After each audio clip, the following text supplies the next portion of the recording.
Hello student, मैं दीक्षा। स्वागत है आपका आपके अपने यूट्यूब चैनल में, जिसमें हम पढ़ रहे हैं मध्य प्रदेश के एक समग्र अध्ययन को। इस मध्य प्रदेश के समग्र अध्ययन श्रृंखला के अंतर्गत मध्य प्रदेश लोक सेवा आयोग एवं राज्य की अन्य प्रतियोगी परीक्षाओं के लिए यह समान रूप से उपयोगी है। आज की क्लास के अंतर्गत हम पढ़ेंगे मध्य प्रदेश की जलवायु को, जो कि मध्य प्रदेश की ज्योग्राफी पर आधारित होगी। चलिए तो जानते हैं कि जलवायु, मध्य प्रदेश की जलवायु के संदर्भ में हम क्या क्या पढ़ते हैं। सबसे पहले तो राज्य की जलवायु को प्रभावित करने वाले कुछ कारक होंगे, उनके बारे में पढ़ेंगे। मध्य प्रदेश की जलवायु को जानेंगे। मध्य प्रदेश की जलवायु को वर्गीकरण करेंगे। ग्रीष्म ऋतु, वर्षा ऋतु, शीत ऋतु के आधार पर इन ऋतुओं के साथ वर्गीकरण करेंगे। उत्तर के मैदान, मालवा के पठार तथा विंध्य पर्वत श्रृंखला, नर्मदा नदी घाटी, दक्षिण पूर्वी क्षेत्र में मध्य प्रदेश की जलवायु के बारे में और वर्षा की स्थिति के संदर्भ में जानेंगे। चलिए तो स्टार्ट करते हैं। आज के हमारे टॉपिक की शुरुआत करते हैं नए अध्याय से। अध्याय 5 रहेगा, जिसमें आता है सबसे पहले कि यह किसी स्थान विशेष की मौसम संबंधी समस्त दशाओं के दीर्घकालिक औसत में जलवायु कहा जाता है। तो जलवायु को डेफिनेशन क्या है कि किसी स्थान में विशेष मौसम की संबंधी समस्त दशाओं के दीर्घकालिक औसत को जलवायु कहते हैं। जलवायु को विभिन्न वातावरणीय कारकों जैसे अक्षांशीय स्थिति, समुद्र से ऊंचाई, धरातलीय उच्चावास, सौर विकिरण, जल एवं स्थल का वितरण, वर्षा की मात्रा, सागर तट से दूरी आदि प्रभावित होते हैं। किसी क्षेत्र विशेष की जलवायु वहां निवास करने वाली जनसंख्या की आर्थिक, सामाजिक, सांस्कृतिक गतिविधियों का निर्धारण करती है। तो किसी स्थान विशेष के संबंधी समस्त मौसमी दीर्घकालिक औसत को जलवायु कहा जाता है। जलवायु को विभिन्न वातावरणीय कारकों जैसे अक्षांशीय अवस्थिति, समुद्र तल से ऊंचाई, धरातलीय उच्चावास, सौर विकिरण, जल एवं स्थल के वितरण, वर्षा की मात्रा, सागर तट से दूरी आदि प्रभावित करती है। यह किसी क्षेत्र विशेष की जलवायु वहां निवास करने वाली जनसंख्या की सामाजिक, आर्थिक और सांस्कृतिक गतिविधियों का निर्धारण करती है। अब आता है, हम जानते हैं कि मानसून की उत्पत्ति कैसे हुई और मानसून की डेफिनेशन को जानते हैं। और भारत में मानसून किस मानसून से वर्षा होती है और मध्य प्रदेश में किस मानसून से सर्वाधिक वर्षा होती है। अब आता है कि मानसून पवनों के प्रभावित होने की एक अवस्था होती है जो दक्षिण तथा दक्षिण पूर्व एशिया में पाई जाती है, और ये मानसूनी पवनें इस क्षेत्र की जलवायु एक दशाओं को प्रभावित करती हैं। मानसून क्या है? मानसून पवनों की एक प्रवाहित होने की एक व्यवस्था होती है जो दक्षिण तथा दक्षिण पूर्व एशिया में पाई जाती है। मानसूनी पवनें इस क्षेत्र की जलवायु दशाओं को भी प्रभावित करती हैं। अब आता है कि भारत में जलवायु में अनेक प्रादेशिक भिन्नताएं होती हैं, जैसे पवनों का प्रतिरूप, वर्षा, तापमान, ऋतु परिवर्तन, आर्द्रता एवं शुष्कता की मात्रा में अंतर आदि इसके संदर्भ में होता है। अब आता है कि मानसून शब्द की उत्पत्ति अरबी भाषा की मौसम शब्द से हुई है, जिसका अर्थ होता है मौसम या ऋतु। मानसून से अभिप्राय ऐसी जलवायु से होता है जिसमें ऋतुओं के अनुसार पवनों की दिशा में उत्क्रमण हो जाता है। अर्थात ग्रीष्म ऋतु में पवनों की दिशा दक्षिण पश्चिम से उत्तर पूर्व की एवं शीत ऋतु में उत्तर पूर्व से दक्षिण पश्चिम की ओर होती है। तो इनके संदर्भ में अब पढ़ते हैं कि मध्य प्रदेश की जलवायु में कि मध्य प्रदेश में किस तरीके की जलवायु और मध्य प्रदेश की जो कर्क रेखा है कहाँ से होकर गुजरती है, और इनके जो कोपेन के वर्गीकरण मध्य प्रदेश की जलवायु के संदर्भ में, और इनके जो मध्य प्रदेश के प्रमुख भाग हैं जो जहाँ पर किस तरीके की वर्षा होती है, कितने सेंटीमीटर या कितने मिलीमीटर की वर्षा होती है, और कहाँ पर सर्वाधिक और सबसे कम वर्षा का होती है, इन सब के बारे में जानते हैं। मध्य प्रदेश की जलवायु, मध्य प्रदेश उपोष्णकटिबंधीय जलवायु क्षेत्र में स्थित होता है और यहाँ की जलवायु उष्णकटिबंधीय मानसून होती है। यहाँ पर कर्क रेखा मध्य प्रदेश के मध्य भाग से होकर जो गुजरती है, जिनमें 14 जिले आते हैं, जिसमें आता है आगरा, रतलाम, उज्जैन, आगरमालवा, राजगढ़, सीहोर, भोपाल, विदिशा, रायसेन, सागर, दमोह, कटनी, जबलपुर, उमरिया, शहडोल से होकर गुजरती है।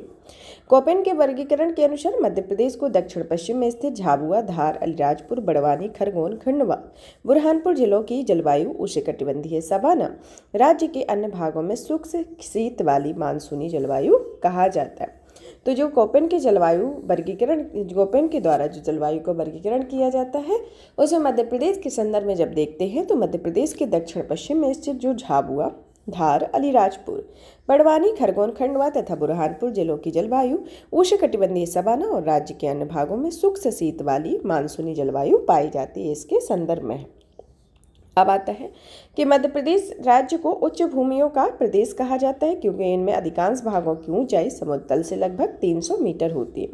यह एक मध्य प्रदेश का भूआविष्टिक राज्य होता है। यह एक लैंडलॉक्ड राज्य है। यहाँ पर महाद्वीपीय प्रकार की जलवायु पाई जाती है जो राज्य के पश्चिम तथा उत्तर पश्चिम में अर्धशुष्क उत्तरी भागों में उपाद्र जबकि दक्षिण पूर्वी क्षेत्रों में आर्द्र जलवायु पाई जाती है। अब आता है कि मध्य प्रदेश में भारत के मध्य भाग में स्थित है, इसलिए राज्य में अधिकांश वर्षा दक्षिण पश्चिम मानसून की दोनों शाखाओं जिसमें अरब सागर की शाखा और बंगाल की खाड़ी की शाखा से होती है। राज्य के उत्तर पश्चिमी भागों में शीत ऋतु में लगभग 5 से 10 सेंटीमीटर वर्षा पश्चिमी विक्षोभ से होती है और यह वर्षा रबी की फसल के लिए लाभकारी होती है, इसलिए वर्षा को इन क्षेत्रों में मावट कहा जाता है। अब आता है कि भारत की जलवायु को प्रभावित करने वाले सभी कारकों के प्रभाव के बारे में जानते हैं कि मध्य प्रदेश की जलवायु पर भी इसके प्रभाव पड़ते हैं। तो अब सबसे पहले जानते हैं कि राज्य की जलवायु को प्रभावित करने वाले कारकों के बारे में जानते हैं, जिसके अंतर्गत पहला आता है कि बंगाल की खाड़ी से निकटता का होना, उत्तर में हिमालय की उपस्थिति का होना, दक्षिण में पर्वत एवं पठार का होना, पठार एवं पहाड़ियों का होना, धरातलीय उच्चावाच की स्थिति होना, काल वैशाखी होना, ग्रीष्म कालीन तूफान का आना, दक्षिण पश्चिम मानसून की क्रियाशीलता होना और अक्षांश भौगोलिक स्थिति एवं अक्षांशीय विस्तार होना और समुद्र से दूरी होना इस राज्य की जलवायु को प्रभावित करने वाले प्रमुख कारक हैं। अब जानते हैं कि मध्य प्रदेश राज्य में सामान्य औसत वर्षा जो होती है वह 1024.3 मिलीमीटर की तुलना में वर्ष 2020 में जून से सितंबर 971.0 मिलीमीटर तथा वर्ष 2021 में इसी अवधि में 941.6 मिलीमीटर वर्षा दर्ज की गई थी, जो सामान्य औसत वर्षा में क्रमशः 5.20% अधिक और एवं 8.07% की कमी होती है। राज्य के उच्चावाच में भिन्नता के कारण देश के अन्य भागों में समान मध्य प्रदेश की जलवायु को भी विविधता एवं मौसमी दशाओं में परिवर्तनशील होती है। देश के अन्य भागों में समान मध्य प्रदेश राज्य में भी भौतिक विविधता और उच्चावाच में भिन्नता के कारण जलवायु में विविधता एवं परिवर्तनशील मौसमी दशाएं पाई जाती हैं। तापमान, वर्षा, वायुदाब के आधार पर मध्य प्रदेश की जलवायु को 3 भागों में विभाजित किया गया, जिसके अंतर्गत पहली आती है ग्रीष्म ऋतु जो कि मध्य प्रदेश में मार्च से मध्य जून तक होती है। दूसरे नंबर पर आती है वर्षा ऋतु जो मध्य जून से मध्य अक्टूबर तक होती है। फिर आती है शीत ऋतु जो मध्य अक्टूबर से फरवरी तक शीत ऋतु मध्य प्रदेश में होती है। तो मध्य प्रदेश में जो जलवायु का वर्गीकरण है वह 3 ऋतुओं के आधार पर होता है, जिसमें सबसे पहले ग्रीष्म ऋतु जो मार्च से जून तक आती है, फिर आती है वर्षा ऋतु जो जून से अक्टूबर तक आती है, फिर आती है शीत ऋतु जो अक्टूबर से फरवरी तक आती है।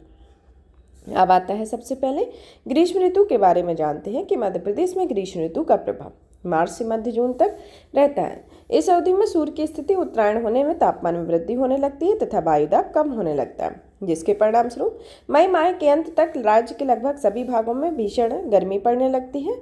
और जो राज्य का सबसे गर्म महीना मई होता है उसमें मई महीने का औसत मासिक तापमान 40 डिग्री सेल्सियस होता है। पठारी भागों में दिन का तापमान बढ़ता जाता है किंतु रात्रि के समय कम होता जाता है, जिससे इस क्षेत्र का मौसम सुहाना रहता है, जबकि मैदानी भागों में आर्द्रता अधिक होने के कारण इस मौसम में उमस भरी रहती है, जिससे मौसम कष्टदायी हो जाता है। अब आता है कि मध्य प्रदेश राज्य का सबसे गर्म स्थान भिंड है जो औसत रूप से सर्वाधिक गर्म जिला है और वर्ष 1995 में गंज बिचौदा जो कि विदिशा जिला का है वहां पर सबसे सर्वाधिक तापमान 48.9 डिग्री सेल्सियस रिकॉर्ड किया गया था, जो अब तक का मध्य प्रदेश का सबसे अधिक तापमान वाला स्थान है। मई माह में मध्य प्रदेश के उत्तरी भागों में शुष्क एवं गर्म पछुआ पवनें चलती हैं जिन्हें लू कहा जाता है और मानसून के आगमन से पूर्व बंगाल की खाड़ी में स्थानीय विक्षोभ के कारण मई माह में विनाशकारी चक्रवात विकसित हो जाते हैं। इन चक्रवातों का प्रभाव तटीय क्षेत्रों से अधिक होता है, परंतु धरातली भाग के अंदर इनकी ओर बढ़ने के साथ ही इनकी तीव्रता और प्रभाव दोनों पर क्रमशः इसमें कमी आने लगती है। इसके संदर्भ में अब आता है कि बंगाल की खाड़ी के चक्रवातों का जो मार्ग है वह उत्तर पश्चिम होने के प्रभाव के साथ ही इसका प्रभाव मध्य प्रदेश के दक्षिण पूर्वी भागों में अधिक पड़ता है और इनकी गति जो होती है वह 40 से 50 किलोमीटर प्रति घंटा होती है। ये चक्रवात मेघ गर्जन, तेज हवाएं, तूफानी वर्षा उत्पन्न करती है, जिसके कारण इनके प्रभाव में फसलों की अधिक क्षति होती है। इसके संदर्भ में आप जानते हैं यहाँ इसकी दूसरी ऋतु वर्षा ऋतु के बारे में, कि वर्षा ऋतु के प्रभाव को देखते हैं कि वर्षा ऋतु मध्य प्रदेश के दक्षिण पश्चिम मानसून का आगमन होती है, जो मध्य जून तक होता है। कब से होती है? यह होती है मध्य जून से मध्य अक्टूबर तक में, जिसमें राज्य के दक्षिणी तथा पूर्वी भागों में सामान्यतः 12 जून तक ही यह वर्षा आरंभ हो जाती है और राज्य में वर्षा दक्षिण पश्चिम मानसून की दोनों शाखाओं, जिसमें अरब सागर और बंगाल की खाड़ी की शाखा दोनों के द्वारा होती है। राज्य के पूर्वी और दक्षिण पूर्वी क्षेत्रों में अधिकांश वर्षा बंगाल की खाड़ी की शाखा से, जबकि उत्तर पश्चिमी एवं मध्यवर्ती क्षेत्रों दोनों शाखाओं में वर्षा अरब सागर और बंगाल की खाड़ी से वर्षा प्राप्त करती है। इसके संदर्भ में हम अब आता है कि इसके जो वार्षिक वर्षा के जो वितरण को दिखाया गया है, इसमें वार्षिक वर्षा का वितरण कहाँ पर सर्वाधिक है? सर्वाधिक यहाँ पर इस क्षेत्र में 150 से अधिक होता है। फिर आता है ये वाला क्षेत्र जहाँ पर दूसरे नंबर पर मतलब 125 से 150 सेंटीमीटर की वर्षा होती है। फिर इस वाले क्षेत्र में जो होती है वह 75 से 125 सेंटीमीटर के बीच की वर्षा होती है और यह वाला जो क्षेत्र होता है वह 50 से 75 सेंटीमीटर की वर्षा होती है। तो यहाँ कितनी होती है? यहाँ सर्वाधिक 150, फिर इस वाले क्षेत्र में 125 से 150 और इस वाले क्षेत्र में 125 से 75 और इस वाले क्षेत्र में आते हैं 50 से 75 होती है। अब आता है कि मध्य प्रदेश में दक्षिण पश्चिम मानसून, जो कि बंगाल की खाड़ी द्वारा सबसे अधिक वर्षा प्राप्त करता है और राज्य के अन्य क्षेत्रों में बंगाल की खाड़ी से वर्षा प्राप्त करता है, किंतु समुद्र तट से दूरी बढ़ने के साथ साथ वर्षा की मात्रा भी कम हो जाती है। अरब सागर मानसून की मुंबई शाखा तक मध्य प्रदेश के पश्चिमी क्षेत्रों तक पहुंचती है, तो मुंबई के पहाड़ी क्षेत्रों में उतरते समय घर्षण के कारण इनका तापमान भी बढ़ जाता है और जिससे आर्द्रता में कमी होती है। इसके परिणाम स्वरूप मध्य प्रदेश के पश्चिमी और उत्तर पश्चिमी क्षेत्रों में वर्षा की मात्रा भी कम हो जाती है। अरब सागर की केरल शाखा एवं बंगाल की खाड़ी शाखा में मध्य प्रदेश के दक्षिण पूर्वी में स्थित ऊंची पहाड़ियों से टकराने के कारण इन क्षेत्रों में वर्षा बहुत अधिक होती है। अब आता है कि राज्य में पठारी और मैदानी भागों में उच्चावच की अत्यधिक भिन्नता के कारण वर्षा की मात्रा में क्षेत्रीय भिन्नता पाई जाती है और सबसे पहले यहाँ दक्षिण पूर्वी क्षेत्रों में प्रारंभ होती है, तत्पश्चात उत्तर पूर्व, मध्यवर्ती तथा पश्चिमी भागों में यह होती है। मध्य प्रदेश से पूर्व से पश्चिम और दक्षिण से उत्तर की ओर वर्षा की मात्रा क्रमशः घटती जाती है, जहाँ पर सबसे अधिक वर्षा जुलाई एवं अगस्त माह में इसके अंतर्गत होती है। दक्षिण पश्चिम मानसून के आगमन का मुख्य कारण जेट स्ट्रीम का हिमालय के दक्षिणी भागों के उत्तर की ओर स्थानांतरण होता है, इसके संदर्भ में आता है।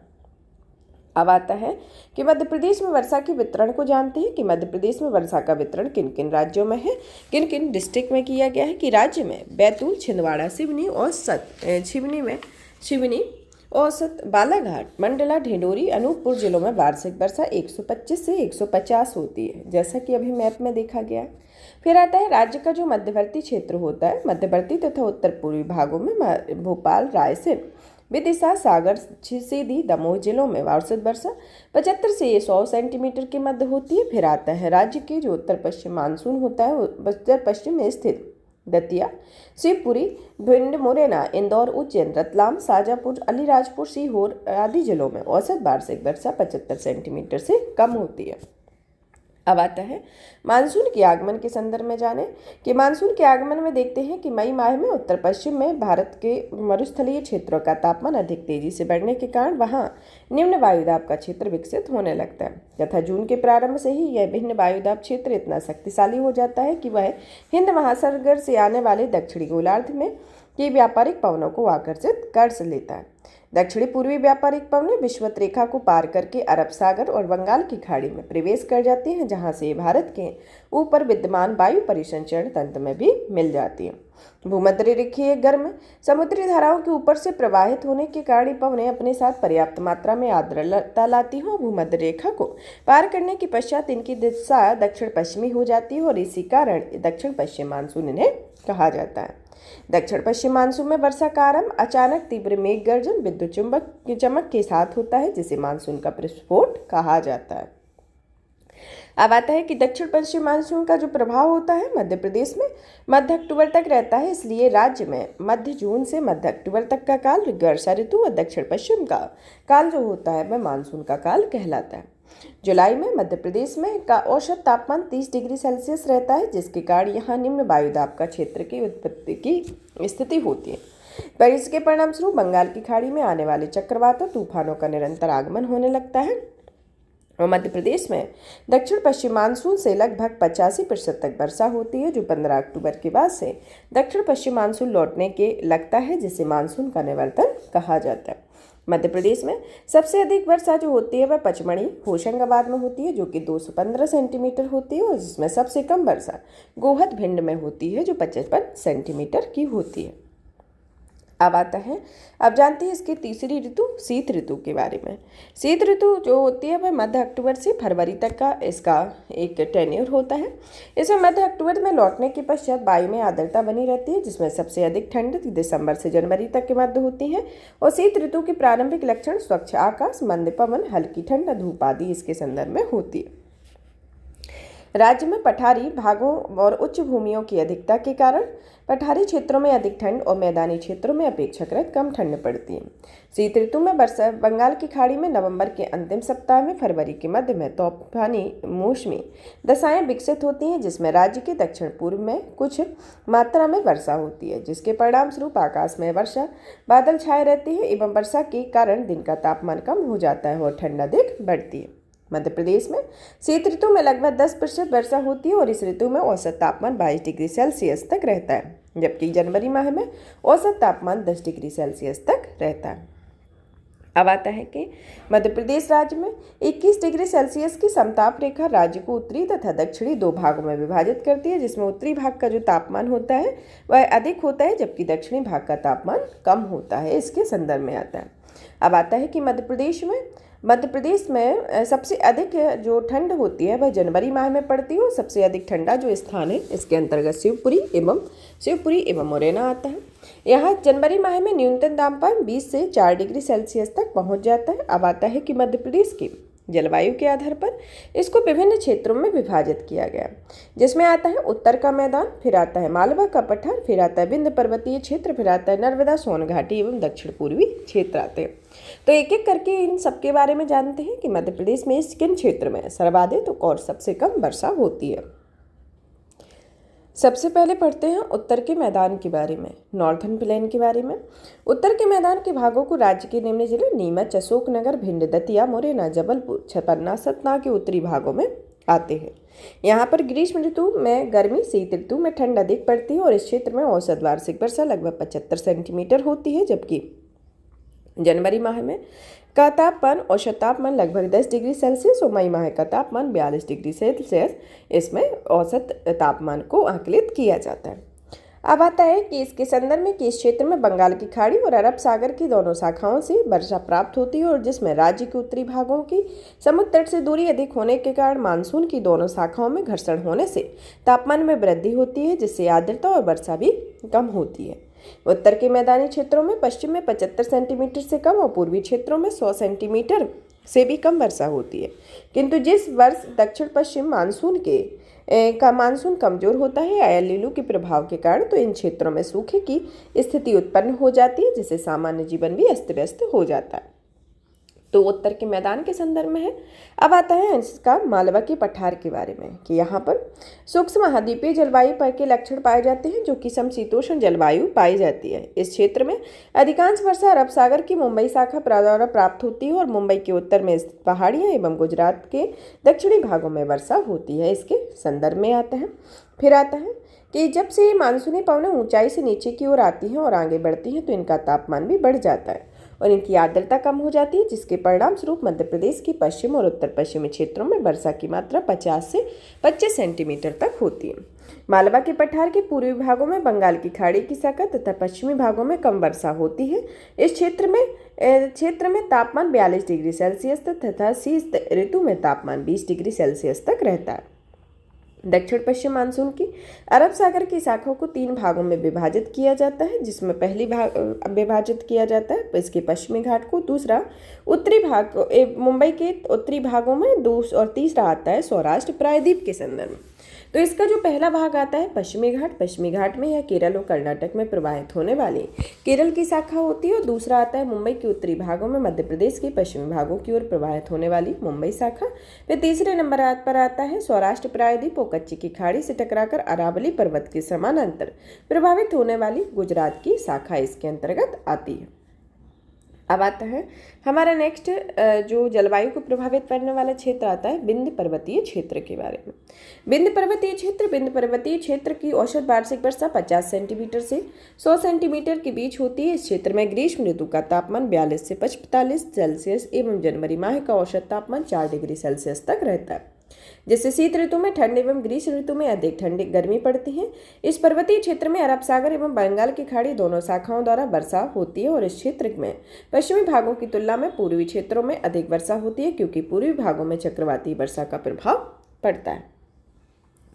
अब आता है कि नर्मदा सोन घाटी तथा दक्षिण पूर्वी क्षेत्र, जो इसका चौथा क्षेत्र है। नर्मदा सोन घाटी तथा इस सोन घाटी क्षेत्र में मानसून की दोनों शाखाओं में वर्षा होती है। ग्रीष्म ऋतु में तापमान व आर्द्रता की अधिकता से उमस भरी गर्मी पड़ती है, जिससे कष्टदायी हो जाता है। इसके पूर्वी क्षेत्रों में बंगाल की खाड़ी और चक्रवाती वर्षा का योगदान होता है, जिसके परिणाम स्वरूप नर्मदा सोन घाटी के पूर्वी क्षेत्रों में वर्षा अधिक होती है। मध्य प्रदेश के दक्षिण पूर्व भागों में सतपुड़ा पर्वत श्रृंखला की औसत ऊंचाई लगभग 800 मीटर होती है और इस पर्वत श्रेणी में महादेव मैकाल श्रेणियां स्थित होती हैं। महादेव श्रेणी की औसत ऊंचाई 1200 मीटर होती है और सतपुड़ा के पूर्वी भागों में अमरकंटक के पठार और इसके बघेलखंड के पठार अवस्थित होते हैं। इसके संदर्भ में इस क्षेत्र में शीत ऋतु सामान्यतः शुष्क होती है तथा ग्रीष्म ऋतु में तापमान 40 डिग्री सेल्सियस से अधिक नहीं होता है, जबकि रात का तापमान लगभग 25 डिग्री सेल्सियस तक होता है। इसके फलस्वरूप इस क्षेत्र में मौसम सुहावना रहता है और क्षेत्र में सप्ताह में 2 से 3 बार वर्षा होती है। मानसून की दोनों शाखाओं में, जिसमें अरब सागर एवं बंगाल की खाड़ी की शाखा होती है, जब इस क्षेत्र में स्थित ऊंची पहाड़ियों से टकराती है तो यहाँ पर अत्यधिक वर्षा होती है और मध्य प्रदेश के दक्षिण पूर्वी क्षेत्र में बंगाल की खाड़ी से आने वाले चक्रवातों से वर्षा होती है और इस क्षेत्र में वार्षिक वर्षा जो होती है वह 125 सेंटीमीटर से 150 सेंटीमीटर तक होती है। इस क्षेत्र में गर्मी और सर्दी सामान्यतः कम होती है, जिसमें होशंगाबाद जिले में पचमढ़ी स्थित होता है, जिसकी ऊंचाई 1350 मीटर है, जहां वार्षिक वर्षा 215 सेंटीमीटर तक होती है। मध्य प्रदेश में ग्रीष्म ऋतु को इनाला और वर्षा ऋतु को चौमासा, इसी के साथ ही शीत ऋतु को सियाला कहा जाता है। इससे ही क्वेश्चन एग्जाम में पूछे जाते हैं कि मध्य प्रदेश में किस ऋतु को क्या कहा जाता है, और ऐसे क्वेश्चन आए भी हुए हैं। राज्य में भौतिक विभाग का एकमात्र कार्यालय इंदौर में है। अब आता है कि वर्ष 2013 में उज्जैन के डोंगरा में मध्य प्रदेश की पहली अत्याधुनिक वेधशाला का निर्माण कराया गया, जिसका नामकरण खगोल शास्त्री आचार्य बारहमेहर के नाम पर रखा गया। अब आता है मध्य प्रदेश में वर्षा की स्थिति को जाने। तो मध्य प्रदेश में माह 2020-2021 के संदर्भ में वर्षा की स्थिति को जानते हैं। तो सबसे पहले जून माह में जो स्थिति है वह 2020 में 203 रही और 2021 में इसकी जो वृद्धि इसमें जो रही वो 157.8 मिलीमीटर रही, जो कि गत वर्ष की तुलना में यह -22.38% की इसमें कमी रही।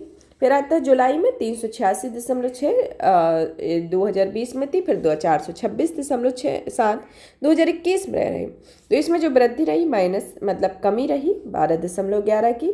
फिर आता है अगस्त, इसी तरीके से वो सितंबर माह में इसके जलवायु को दिखाया गया। अब आता है यहाँ पर इससे रिलेटेड हमारा टॉपिक फिनिश होता है। अब हम इससे जलवायु से रिलेटेड कुछ क्वेश्चन को सॉल्व करेंगे। तो सबसे पहले हमारे कुछ प्रश्न, पहला प्रश्न आता है इसके अंतर्गत। पहला प्रश्न इसके अंतर्गत आता है कि मध्य प्रदेश में किस प्रकार की जलवायु पाई जाती है।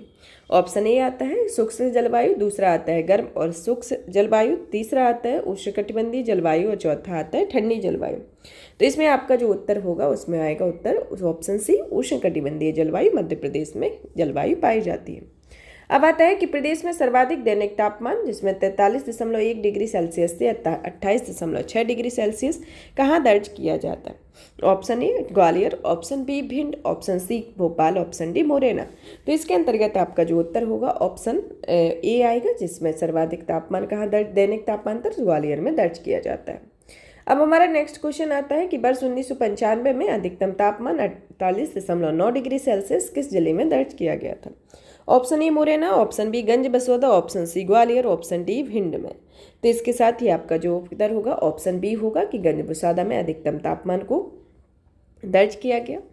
अब हमारा नेक्स्ट क्वेश्चन आता है कि वर्ष 2013 में राज्य की ऋतु वेधशाला किस स्थान पर स्थापित की गई। Option A Ujjain, option B Indore, option C Bhopal और ऑप्शन डी जबलपुर होता है। तो इसके अंतर्गत आपका जो उत्तर होगा ऑप्शन बी आएगा, इंदौर इसके अंतर्गत आपका उत्तर होगा।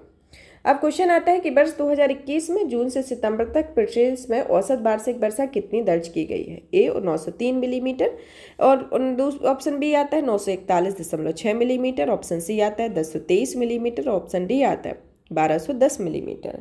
तो इसमें आपका जो उत्तर होगा ऑप्शन बी आएगा कि 941.6 मिलीमीटर इसमें आपका उत्तर होगा, ऑप्शन बी सही होगा।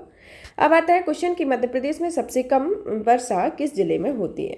तो इसके अंतर्गत ऑप्शन ए आता है ग्वालियर, ऑप्शन बी आता है श्योपुर, ऑप्शन सी आता है भिंड और ऑप्शन डी आता है दमोह। तो इसके साथ ही आपका जो उत्तर होगा ऑप्शन सी आएगा, भिंड जिले में। अब आपका नेक्स्ट क्वेश्चन आता है कि मध्य प्रदेश में ग्रीष्म ऋतु को अन्य किस नाम से जाना जाता है। इसके अंतर्गत ऑप्शन ए आता है मावठ, ऑप्शन बी आता है योनाला, ऑप्शन सी चौमासा, ऑप्शन डी सियाला। तो इसमें आपका जो उत्तर होगा योनाला आएगा, ऑप्शन बी इसका उत्तर होगा। अब नेक्स्ट क्वेश्चन आता है कि मध्य प्रदेश में सबसे कम तापमान किस स्थान पर दर्ज किया गया है, जिसमें option A Gwalior, option B Guna, option C Datia और ऑप्शन डी शिवपुरी आता है।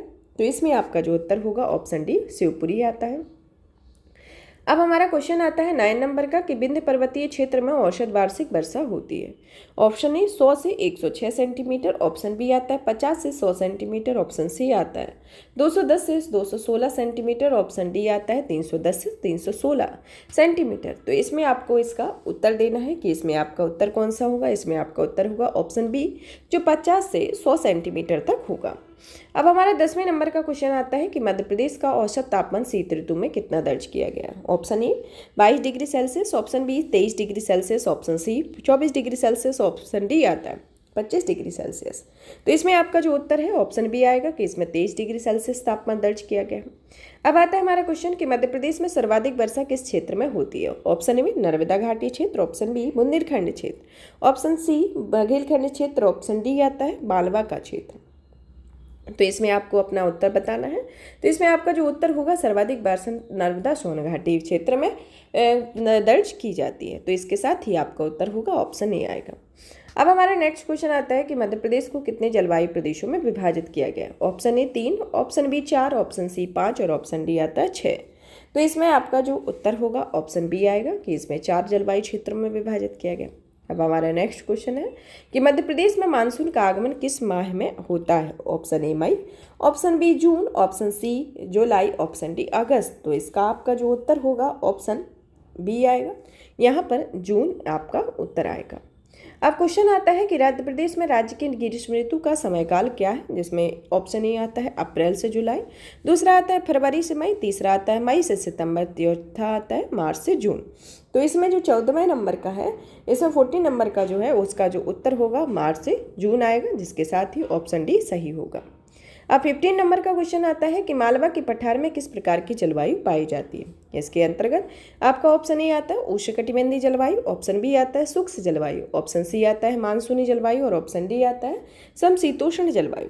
तो इसमें आपको इसका उत्तर कमेंट्स बॉक्स में देना है। और भी इसी तरीके की वीडियो को देखने के लिए और इस सीरीज को कंटिन्यू करने के लिए चैनल को सब्सक्राइब करें, ज़्यादा से ज़्यादा शेयर करें, वीडियो को लाइक करें। धन्यवाद।